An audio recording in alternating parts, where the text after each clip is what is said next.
warahmatullahi wabarakatuh. Perkenalkan, nama saya Rikma, NIM 1947440022 dari kelas BC82.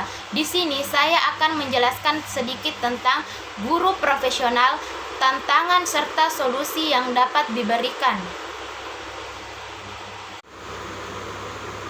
Guru adalah orang yang memberikan ilmunya kepada peserta didik. Menjadi guru juga merupakan suatu profesi yang sangat mulia, karena tanpa adanya ilmu dari guru, kita akan menjadi bodoh. Peran guru sangatlah besar dalam keberhasilan pendidikan. Oleh sebab itu, guru dituntut untuk menciptakan sebuah pendidikan yang berkualitas. Tugas seorang guru tidak hanya berdiri di hadapan peserta didik selama berjam-jam hanya untuk mentransfer pengetahuan kepada peserta didiknya. Lebih dari itu, guru merupakan sosok yang layak digugu dan ditiru oleh peserta didik dalam segala aspek kehidupan. Hal inilah yang menuntut agar guru bersikap jujur, sabar, ramah, pengertian, dan mengabdi dengan ikhlas. Di lain sisi, guru harus memberikan tugas menegur siswa jika siswa itu salah dan menilai siswa.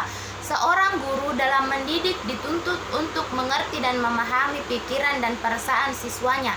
Menjadi seorang guru profesional tidaklah mudah. Guru harus bisa dalam segala hal. Guru profesional adalah guru yang mengabdikan dirinya atas panggilan jiwa, panggilan nurani, bukan tuntutan belaka yang membatasi tugas dan tanggung jawabnya sebatas dinding sekolah.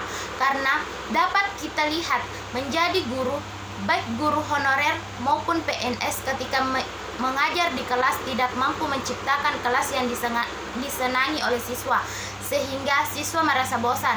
Apalagi saat diterapkan sekolah secara daring, banyak sekali kendala yang dialami oleh siswa, mulai dari jaringan, paket data, dan guru yang hanya mengirimkan tugas tanpa menjelaskan materi yang diberikan terlebih dahulu. Hal ini bisa menyebabkan siswa malas belajar dan kebanyakan tugas siswa dikerjakan oleh orang tuanya di rumah. Banyak orang tua yang mengeluh akan hal itu, apalagi orang tua yang latar belakangnya hanya tamatan SD. Mereka akan susah untuk mengerjakan tugas anaknya, ditambah lagi dengan deadline yang diberikan hanya beberapa jam setelah guru mengirimkan tugas. Hal ini sangat mempersulit siswa dan orang tua. Sekarang kembali lagi kepada guru itu sendiri, bagaimana cara menyikapi diri sebagai pendidik yang profesional. Untuk itu, guru harus terus mengembangkan diri di era globalisasi seperti sekarang ini. Kalau tidak terus mengembangkan diri, guru bisa tertinggal dari siswanya. Tidak ada alasan untuk tidak sempat, tetapi harus melakukan sesuatu yang sudah menjadi sebuah tuntutan, bahwa pengetahuan guru harus selalu terasah serta lebih up to date, dan diharapkan semakin meningkat mutu pendidikan di Indonesia. Tetapi kenyataannya sekarang ini berbanding terbalik dengan tujuan profesionalisme guru. Profesionalisme guru telah hilang, dan profesi guru merupakan suatu upaya dalam memenuhi kebutuhan hidup, bukan lagi suatu pengabdian yang seutuhnya. Seharusnya bukan hanya gaji guru saja yang terus ditingkatkan, akan tetapi sarana dan prasarana pendidikan juga perlu dibenahi, sehingga adanya keseimbangan antara mutu guru dan sarana prasarana yang ada. Sangat miris pendidikan di Indonesia sekarang. Zaman memang berputar seperti roda, begitu juga dengan dunia pendidikan. Profesi guru sekarang sangat menjanjikan, bagikan sebuah emas yang sedang diburu. Berbeda dengan zaman dahulu, profesi guru hanya dianggap sebagai sebelah mata oleh masyarakat karena gajinya yang tidak seberapa. Tetapi walaupun demikian, kualitas pendidikan dahulu sangatlah menjanjikan. Berbeda dengan sekarang, realita pendidikan di Indonesia, para pengelola pendidikan selalu menuntut kenaikan jabatan, tetapi tidak lagi memperhatikan mutu pendidikan. Hal ini merupakan PR bagi kita untuk memperbaiki mutu pendidikan agar mampu mencerdaskan kehidupan bangsa. Tantangan menjadi guru profesional itu, yang pertama, revolusi industri 4.0.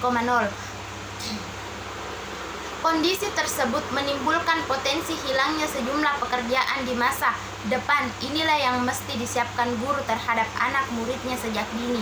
Yang kedua, globalisasi. Kompetisi antar negara diyakini bakal semakin tertindas dalam beberapa waktu ke depan.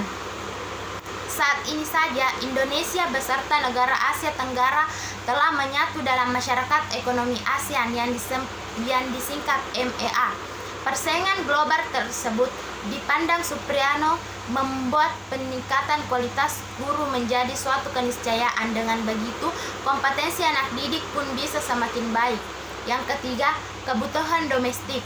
Indonesia sebagai negara yang ekonominya tengah berkembang membutuhkan pasokan sumber daya manusia yang banyak pula.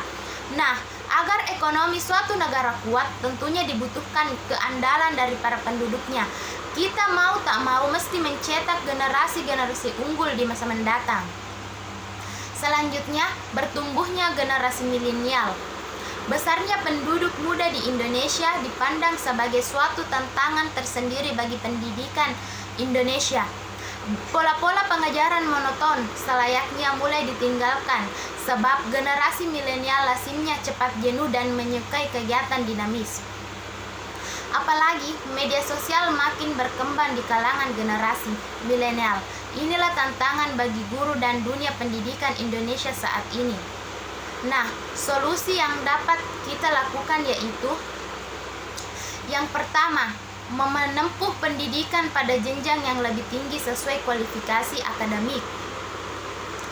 Nah, di sini berdasarkan Undang-Undang Guru Dosen bahwa guru untuk mendapatkan kompetensi profesional harus melalui pendidikan profesi, dan guru juga dituntut untuk memiliki kualifikasi akademik minimal S1 atau D4. Apalagi pada saat sekarang ini perkembangan dunia pendidikan dan sistem pendidikan semakin meningkat. Dengan melanjutkan tingkat pendidikan diharapkan guru dapat menambah pengetahuan dan memperoleh informasi-informasi baru dalam pendidikan sehingga guru tersebut mengetahui perkembangan ilmu pendidikan. Yang kedua yaitu melalui program sertifikasi guru. Salah satu upaya untuk meningkatkan profesionalisme guru adalah melalui sertifikasi, di mana dalam sertifikasi tercermin adanya suatu uji kelayakan dan kepatutan yang harus dijalani seseorang terhadap kriteria-kriteria yang secara ideal telah ditetapkan. Dengan adanya sertifikasi akan memacu semangat guru untuk memperbaiki diri, meningkatkan kualitas ilmu dan profesionalisme dalam dunia pendidikan. Yang ketiga, memberikan diklat dan pelatihan bagi guru. Nah, diklat dan pelatihan merupakan salah satu teknik pembinaan untuk menambah wawasan pengetahuan guru. Kegiatan diklat dan pelatihan guru dilaksanakan dengan diikuti usaha tindak lanjut untuk menerapkan hasil-hasil diklat dan pelatihan. Yang keempat, gerakan guru membaca. Guru hendaknya mempunyai kesadaran akan pentingnya membaca untuk mengembangkan wawasan dan pengetahuannya. Tidak lucu bukan kalau guru menyuruh murid-muridnya rajin membaca, sedangkan gurunya enggan untuk membaca.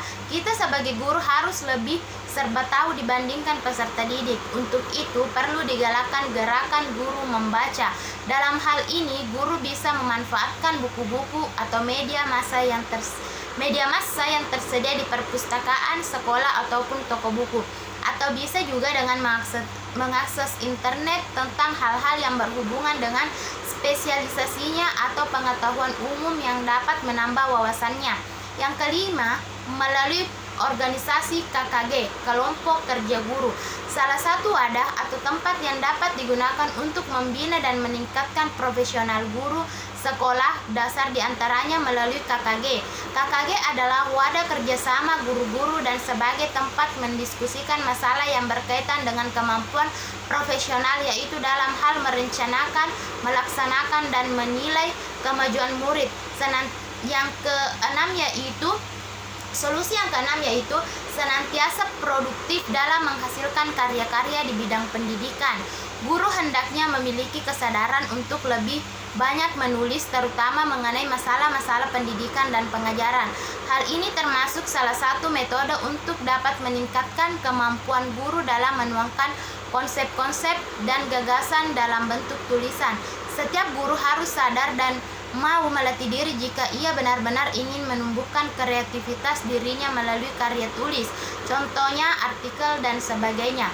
Nah, itulah yang dapat saya sampaikan. Mohon maaf bila ada kekurangan. Wassalamualaikum warahmatullahi wabarakatuh.